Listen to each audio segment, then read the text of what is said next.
নমস্কার, স্বাগত জানাই আপনাদের প্রিয় চ্যানেল উদ্যোগী বার্তায়। সম্পূর্ণ বাংলা ভাষায় আইআইবিএফের বিসি সার্টিফিকেট কোর্সের পঞ্চম পর্বে যাওয়ার আগে যারা এর আগের 4টি পর্ব স্কিপ করে গেছেন তারা অবশ্যই চ্যানেলের ভিডিওসে গিয়ে বাকি 4টি পর্ব দেখে নিন। তাতে আপনাদের প্রস্তুতি সম্পূর্ণতা পাবে। এবং প্রত্যেকবারের মতো আমি আবারও বলবো, যারা আমার চ্যানেলে একদম নতুন তারা অবশ্যই আমাদের চ্যানেল সাবস্ক্রাইব করে নিন এবং আমাদের এইরকম কোশ্চেন আপলোড করতে সাপোর্ট করুন। তো যাই হোক, কথা না বাড়িয়ে আমরা চলে যাব সরাসরি আজকের নতুন পর্বে। তো আসুন, এর মধ্যে কোনটি সরকার অধিকৃত ব্যাংক নহে? ভারতীয় স্টেট ব্যাংক, আঞ্চলিক ক্ষেত্রীয় গ্রামীণ bank, Axis bank, United bank. উত্তর হবে অ্যাক্সিস ব্যাংক।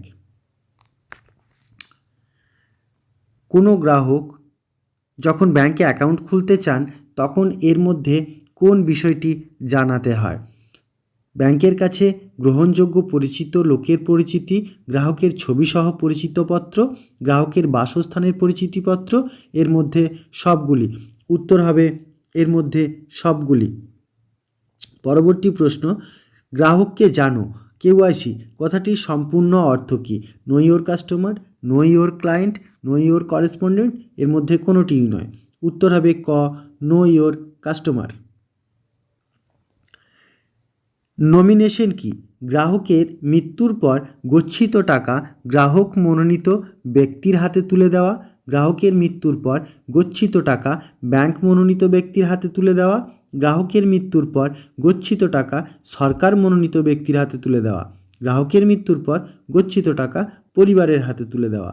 উত্তর হবে ক, গ্রাহকের মৃত্যুর পর গচ্ছিত টাকা গ্রাহক মনোনীত ব্যক্তির হাতে তুলে দেওয়া। এর মধ্যে কোনটি আমানতের ধরন? সেভিংস ডিপোজিট, কারেন্ট ডিপোজিট, মেয়াদি জমা, এর মধ্যে সবগুলি। উত্তর হবে এর মধ্যে সবগুলি। উত্তর হবে এর মধ্যে সবগুলি। পরবর্তী প্রশ্ন, পিএমজেডিওয়াই এর অন্তর্গত ওভারড্রাফট ব্যাংক সাধারণত দিয়ে থাকে চালু খাতার ক্ষেত্রে, মেয়াদি জমার ক্ষেত্রে, সেভিংস ব্যাংক অ্যাকাউন্টে, রেকারিং ডিপোজিট অ্যাকাউন্টে। উত্তর হবে সেভিংস ব্যাংক অ্যাকাউন্টে। ফিক্সড ডিপোজিট অ্যাকাউন্টের ক্ষেত্রে কখনোই করা যাবে না। কি করা যাবে না? না মেয়াদ পূর্তিতে নতুন করে নবীকরণ করা, তৃতীয় ব্যক্তিকে হস্তান্তরিত করা, মেয়াদ পূর্তির আগেই টাকা প্রদান করা, সবগুলোই ঠিক। উত্তর খ, তৃতীয় ব্যক্তির হাতে স্থানান্তরিত করা। সেভিংস জমার ক্ষেত্রে সুদ দেওয়া হয় বাৎসরিক, ষান্মাসিক, মাসিক, সাপ্তাহিক। এক্ষেত্রে সঠিক উত্তরের অপশন যেটা হওয়া উচিত তা নেই, প্রিন্টিং মিস্টেক হয়েছে। তো এখানে উত্তর হবে ত্রৈমাসিক। এটা আপনারা একটুকু লিখে নেবেন। পরবর্তী প্রশ্ন, মাইক্রো ইন্স্যুরেন্স এক বিশেষ ধরনের বীমা যা ড্যাশ ব্যক্তিদের জন্য। এখানে কেবলমাত্র আর্থিক দিক থেকে দুর্বল, কেবল অল্প আয়ের মহিলাদের জন্য, কেবল আর্থিক দিক থেকে দুর্বল ভূমিহীন শ্রমিকদের জন্য, কেবল দুস্থদের জন্য। উত্তর কেবল আর্থিক দিক থেকে দুর্বল ব্যক্তিদের জন্য, অর্থাৎ ক। পরবর্তী প্রশ্ন, ব্যাংকের প্রধান কার্যগুলি হল আমানত গ্রহণ করা, নন ফান্ড ব্যবসা ও রেমিটেন্স সার্ভিস, ঋণ প্রদান ও বিনিয়োগ, উপরের সবগুলি। উত্তর হবে উপরের সবগুলি। নিচের কোনটি ভারতে প্রথাগত আর্থিক ব্যবস্থার অংশ নয়? Andhra bank, life insurance corporation of India, national insurance corporation of India, স্থানীয় মহাজনেরা। উত্তর হবে স্থানীয় মহাজনেরা। 2015 সালে দুটি প্রাইভেট ব্যাংক ভারতীয় রিজার্ভ ব্যাংক থেকে ব্যাংকিং লাইসেন্স পাওয়ার পর কার্যক্রম শুরু করেছে, যার একটি হলো আইডিএফসি ব্যাংক এবং অন্যটি হলো অ্যাক্সিস ব্যাংক, বন্ধন ব্যাংক। সেঞ্চুরিয়ান ব্যাংক ওপরের কোনোটিই নয়। উত্তর হবে খ, বন্ধন ব্যাংক। কে একজন ব্যাংকের গ্রাহক? ব্যাংকে যার একটি সেভিংস অ্যাকাউন্ট আছে, ব্যাংকে যার একটি লোন অ্যাকাউন্ট আছে, ব্যাংকে যার কোনো অ্যাকাউন্ট নেই কিন্তু ব্যাংকিং সুবিধা গ্রহণ করে থাকেন? ওপরের সবগুলি। উত্তর হবে ওপরের সবগুলি। গ্রাহক শব্দটি নিম্নলিখিত কোন আইনে ব্যাখ্যা করা হয়েছে? Negotiable instrument act, RBI act, banking regulation act. কোনো আইনেই ব্যাখ্যা করা হয়নি। উত্তর কোনো আইনেই ব্যাখ্যা করা হয়নি। ব্যাংক যখন কোনো গ্রাহককে ওভারড্রাফট অনুমোদন করে তখন ব্যাংক ও গ্রাহকের মধ্যে সম্পর্ক কী হয়? গ্রাহক বেলার, ব্যাংক বেলি; গ্রাহক লিজার, ব্যাংক লিজি; গ্রাহক ডেবিটর, ব্যাংক ক্রেডিটর; গ্রাহক ক্রেডিটর, ব্যাংক ডেটর। তো উত্তর হবে গ, গ্রাহক ডেটর, ব্যাংক ক্রেডিটর। গ। পরবর্তী প্রশ্ন, গ্রাহক যখন ব্যাংকে টাকা জমা রাখে তখন ব্যাংক ও গ্রাহকের মধ্যে সম্পর্ক কী? না, এক্ষেত্রে ঠিক তার উল্টোটি হবে, অর্থাৎ উত্তর হবে যা অপশন রয়েছে তার থেকে ঘ হবে ব্যাংক ক্রেডিটর। না, এক্ষেত্রে হবে ব্যাংক ডেটর এবং গ্রাহক ক্রেডিটর, মানে উত্তর হবে গ। পরবর্তী প্রশ্ন 17, কখন গ্রাহক ও ব্যাংকের সম্পর্কের অবসান হয়? গ্রাহকের মৃত্যু হলে, গ্রাহক উন্মাদ হয়ে গেলে, অ্যাকাউন্ট বন্ধ হয়ে গেলে, ওপরের সবগুলি। উত্তর হবে গ্রাহকের মৃত্যু হলে। মানি লন্ডারিং এর ক্ষেত্রে ভারতে কোন আইন প্রযোজ্য? Prevention of money laundering act 2002, negotiable instrument act, banking regulation act. ওপরের কোনোটিই নয়। উত্তর হবে prevention of money laundering act 2002, অর্থাৎ 1 ক। সেভিংস অ্যাকাউন্ট সংক্রান্ত কিছু বিধিনিষেধ বর্তমান, যেমন প্রতি 3 মাসে নির্দিষ্ট একবার টাকা তোলার ক্ষেত্রে, এটিএম থেকে নির্দিষ্টবার টাকা তোলার ক্ষেত্রে, প্রতি 3 মাসে নির্দিষ্টবার টাকা জমার। উত্তর হবে ক এবং খ উভয়েই। ফিক্সড ডিপোজিটের সার্টিফিকেট হারিয়ে গেলে গ্রাহককে কী ধরনের দলিল জমা দিতে হয়? গ্যারান্টি বন্ড, সরকারি বন্ড, প্রমিসারি নোট, ইনডেমনিটি বন্ড। উত্তর হবে ঘ, ইনডেমনিটি বন্ড। নাবার্ড এর সম্পূর্ণ অর্থ কী? জাতীয় কৃষি ও গ্রামীণ বিকাশ ব্যাংক, জাতীয় গ্রামীণ ও কৃষি বিকাশ ব্যাংক, জাতীয় গ্রামীণ বিকাশ ব্যাংক, জাতীয় কৃষি বিকাশ ব্যাংক। উত্তর হবে ক, জাতীয় কৃষি ও গ্রামীণ বিকাশ ব্যাংক। ব্যাংকের পক্ষে গ্রামের দুর্বল ও গরিব মানুষের মধ্যে না পৌঁছানোর কারণ হলো এর মধ্যে কোনটি ঠিক? অতিরিক্ত লেনদেনের খরচ, দূরত্বের কারণে ঋণের পর্যবেক্ষণ করা কঠিন, গ্রামের ব্যাংকের শাখায় কম আমানত জমা, গ্রামীণ শাখায় কর্মী সংখ্যা কম। উত্তর হবে ক, অতিরিক্ত লেনদেনের খরচ। পরবর্তী প্রশ্ন, ব্যাংকের শাখাহীন অঞ্চলে গ্রামীণ গরিব মানুষের কাছে পৌঁছানোর মাধ্যম কোনটি ঠিক? স্বনির্ভর গোষ্ঠী, ক্ষুদ্র ঋণ প্রদানকারী সংস্থা, পরিষেবা সহায়ক প্রতিনিধি, এর মধ্যে সবগুলি। শাখাহীন অঞ্চলে গ্রামীণ গরিব মানুষের কাছে পৌঁছানোর মাধ্যম 23। তো এর মধ্যে সঠিক উত্তর যদি বাছতে হয় তাহলে তা হবে আমাদের সবগুলি ঘ। পরবর্তী প্রশ্ন, বিসি সহায়ক হিসেবে ব্যক্তি বিশেষের নিয়োগের যোগ্যতা কোনটি ঠিক? পরিষেবা প্রদান অঞ্চলের বাসিন্দা হতে হবে, অনাদায়ী ঋণ মামলা ও একাধিক ব্যাংকের পরিষেবা সহায়ক থাকা চলবে না, কমপক্ষে মাধ্যমিক পাস হতে হবে, বয়স হতে হবে 21 থেকে 50-এর মধ্যে। এর মধ্যে সবগুলি। উত্তর হবে এর মধ্যে সবগুলি। পরবর্তী প্রশ্ন, পরিষেবা সহায়ক নিম্নলিখিত নিয়মগুলির কোনটি মেনে চলবে না? গ্রাহকের প্রতি সম্মান ও গোপনীয়তা রক্ষা করা, সমস্ত গ্রাহককে একইভাবে বিচার না করা, একজন গ্রাহকের থেকে অন্য গ্রাহককে আলাদা করে দেখা চলবে না, নিজের সুবিধার জন্য ব্যাংককে ব্যবহার করা চলবে। উত্তর হবে গ, একজন গ্রাহকের ক্ষেত্রে গ্রাহকের থেকে অন্য গ্রাহককে আলাদা করে দেখা চলবে না। পরবর্তী প্রশ্ন, পরিষেবা সহায়কের কাজের এখতিয়ারের মধ্যে পড়বে না ছোট ছোট ঋণ প্রদান, ঋণ আদায়, আমানত গ্রহণ ও গ্রাহক বীমাকরণ, ডিমান্ড ড্রাফট প্রদান। উত্তর, ডিমান্ড ড্রাফট প্রদান। বিসির সম্পূর্ণ অর্থ কী? বিসির সম্পূর্ণ অর্থ হলো business correspondents, banking correspondent, banking confirmation, ওপরের কোনোটিই নয়। উত্তর হবে ক, বিজনেস করেসপন্ডেন্ট।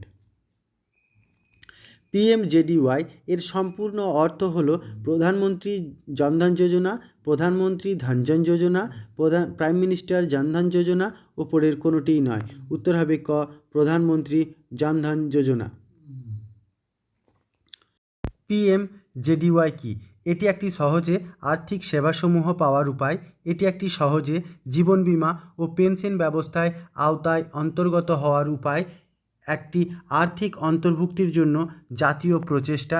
ওপরের সবকটি। সঠিক উত্তর হবে ওপরের সবকটি। পিএমএসবিওয়াই প্রকল্পে যোগদানের জন্য বয়সসীমা কত? 18 থেকে 40 বছর, 18 থেকে 50 বছর, 18 থেকে 60 বছর, 18 থেকে 70 বছর। উত্তর হবে ঘ, 18 থেকে 70 বছর। ব্যাংকের ফিক্সড ডিপোজিটের বৈশিষ্ট্য কী? জমার সময় সুদের হার সম্পর্কে গ্রাহকের সহমত পোষণ, মেয়াদি জমার নির্দিষ্ট সময় নির্ধারিত সুদ প্রদান। উত্তর হবে ঘ, উপরোক্ত সবগুলি। স্থায়ী আমানতের ক্ষেত্রে সম্ভব নয় মেয়াদ উত্তীর্ণের তারিখে পুনরায় নবীকরণ করা, তৃতীয় পক্ষের নামে হস্তান্তর, মেয়াদ উত্তীর্ণের পূর্বে প্রদান, ব্যাংকের কাছে সিকিউরিটি হিসেবে প্লেজ করা। উত্তর হবে খ, তৃতীয় পক্ষের নামে হস্তান্তর। রেকারিং ডিপোজিট অ্যাকাউন্ট এর জন্য গ্রাহককে একটি নির্দিষ্ট সময়ের জন্য নির্দিষ্ট সময় অন্তর যে কোনো রাশি জমা দিতে হয়। একটি নির্দিষ্ট সময়ের জন্য স্বেচ্ছায় একটি নির্দিষ্ট রাশি জমা দিতে হয়। যে কোনো সময়ের জন্য নির্দিষ্ট সময় অন্তর একটি নির্দিষ্ট রাশি জমা দিতে হয়। একটি নির্দিষ্ট সময়ের জন্য নির্দিষ্ট সময় অন্তর একটি নির্দিষ্ট পরিমাণ রাশি জমা দিতে হয়। উত্তর হবে ঘ। ডিমান্ড ডিপোজিট হলো এমন আমানত যা তোলা প্রত্যাহার করা যায় অনুরোধ সাপেক্ষে, শাখা প্রবন্ধকের অনুমতি সাপেক্ষে, চাওয়া মাত্র, অনুনয় সাপেক্ষে। উত্তর হবে গ, চাওয়া মাত্র। কারেন্ট অ্যাকাউন্টে জমা রাশির ওপর কি প্রাপ্ত হয় না? 100 পাতার চেক বই, অ্যাকাউন্টের মাসিক লেনদেনের বিবরণ, নগদ অর্থ প্রদান, সুদ। উত্তর হবে 35-এর ঘ, সুদ।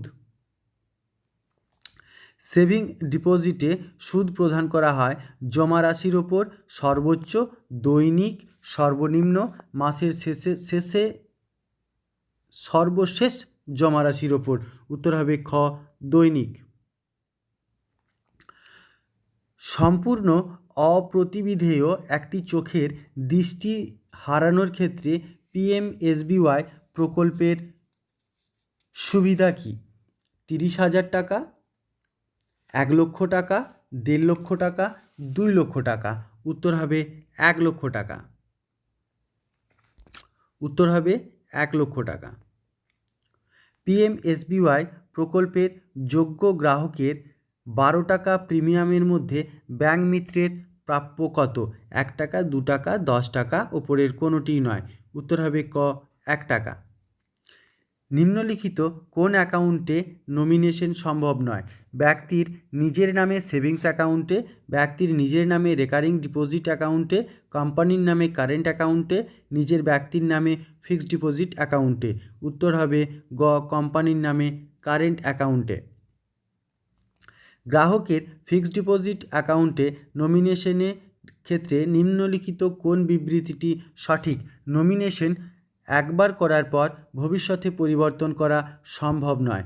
আমানতের মেয়াদকালে শুধুমাত্র একবারই নমিনি পরিবর্তন করা সম্ভব। আমানতের মেয়াদকালে যে কোনো সময় নমিনি পরিবর্তন করা সম্ভব। নমিনেশন শুধুমাত্র পরিবর্তন করা সম্ভব মেয়াদ উত্তীর্ণ হওয়ার পর অ্যাকাউন্টের নবীকরণের সময়। উত্তর হবে গ, আমানতের মেয়াদকালে যে কোনো সময় নমিনেশন পরিবর্তন করা সম্ভব। পিএমজেডিওয়াই এর অধীনে কোথায় ব্যাংক অ্যাকাউন্ট করা যায়? কেবলমাত্র পরিষেবা প্রতিনিধি বা সহায়কের কাছে, কেবলমাত্র ব্যাংকের শাখায়, কেবলমাত্র মনোনীত ব্যাংকের শাখায়, যে কোনো ব্যাংকের শাখায় অথবা পরিষেবা প্রতিনিধি সহায়কের কাছে।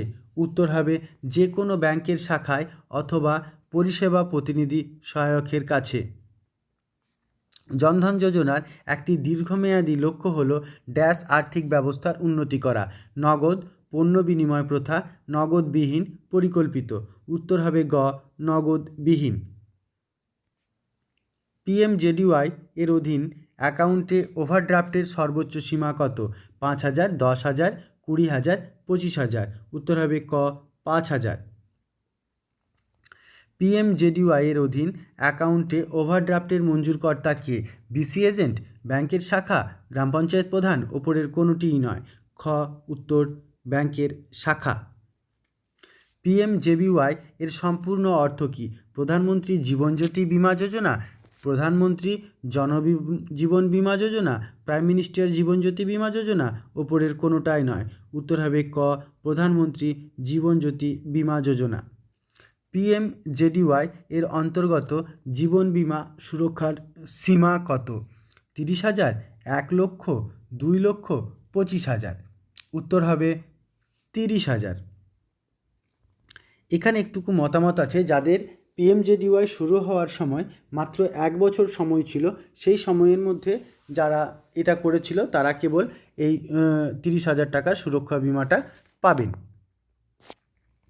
পরবর্তী প্রশ্ন, পিএমজেডিওয়াই এর অন্তর্গত জীবন বিমার সুরক্ষার বয়সের সীমা কত? 21 থেকে 59, 18 থেকে 59, 18 থেকে 60, 21 থেকে 60। উত্তর হবে খ, 18 থেকে 59 বছর পর্যন্ত। নিম্নলিখিতগুলির মধ্যে কোনটি নতুন পেনশন স্কিমের সদস্যকে দেওয়া হয়? প্যান, প্রাণ, আধার, পিন। উত্তর হবে খ, প্রাণ। এনপিএস এর সম্পূর্ণ অর্থ কী? National pension scheme, national payment scheme, national personal scheme, এর কোনোটাই নয়। উত্তর হবে ক, ন্যাশনাল পেনশন স্কিম। পরবর্তী প্রশ্ন, রুপে কার্ড কি? এটি একটি এটিএম কার্ড, এটি একটি ভোটার কার্ড, এটি একটি পরিচয়পত্র। উত্তর ক, এটি একটি এটিএম কার্ড। পরবর্তী প্রশ্ন, বিএসবিডি অ্যাকাউন্টের ক্ষেত্রে কোনটি প্রযোজ্য নয়? ব্যাংকের শাখা বা এটিএম উভয় জায়গায় টাকা জমা ও তোলার সুবিধা। ব্যাংকের শাখা বা এটিএম উভয় জায়গায় মাসে সর্বোচ্চ 4 বার টাকা তোলা, মাসে যতবার ইচ্ছে জমা। গ্রাহক ব্যাংকে তার অন্য অ্যাকাউন্টে চালাতে পারেন। উত্তর হবে গ্রাহক ব্যাংকে তার অন্য অ্যাকাউন্টও চালাতে পারেন। ন্যূনতম সরলীকৃত কেওয়াইসি প্রথায় খোলা অ্যাকাউন্টে অনুমোদিত সর্বোচ্চ জমারাশির পরিমাণ ড্যাশ 10,000, 25,000, 50,000, কোনো সীমা নেই। উত্তর গ, 50,000। গ্রাহক মেয়াদ উত্তীর্ণের 2 মাস পরে পেমেন্টের জন্য ফিক্সড ডিপোজিট উপস্থাপন করলে ব্যাংক বিলম্বিত বা ওভারডিউ 2 মাস মেয়াদের জন্য কোনো সুদ দেয় না। ব্যাংক বিলম্বিত ওভারডিউ 2 মাস মেয়াদের জন্য সেভিংস অ্যাকাউন্টের হারে সুদ দেয়। ব্যাংক বিলম্বিত মেয়াদের জন্য মেয়াদি জমা অ্যাকাউন্টের হারে সুদ দেয়। ব্যাংক শুধুমাত্র গ্রাহকের আবেদনের ভিত্তিতে সুদ দেয়। উত্তর হবে ব্যাংক বিলম্বিত মেয়াদের জন্য সেভিংস অ্যাকাউন্টের হারে সুদ দেয়। গ্রাহকের প্যান নম্বর দাখিল করা না থাকলে মেয়াদি জমার উপর মোট বাৎসরিক সুদের পরিমাণ 10,000 টাকার অতিরিক্ত হলে ব্যাংকে নিম্নলিখিত হারে ট্যাক্স কেটে নেওয়া হয়। 5%, 10%, 20%, 30%। উত্তর হবে গ, 20%। পরবর্তী প্রশ্ন, কি পরিমাণ নগদ জমা ক্ষেত্রে প্যানের উদ্ধৃতি বাধ্যতামূলক? 20,000, 25,000, 20,000-এর ওপর, 25,000-এর ওপর, 50,000-এর ওপর, 1 লক্ষ টাকার ওপর। উত্তর হবে গ 50,000 টাকার ওপর। এই পর্বে এই পর্যন্তই। দেখা হবে পরবর্তী অংশ নিয়ে পরবর্তী ভিডিওতে। ধন্যবাদ।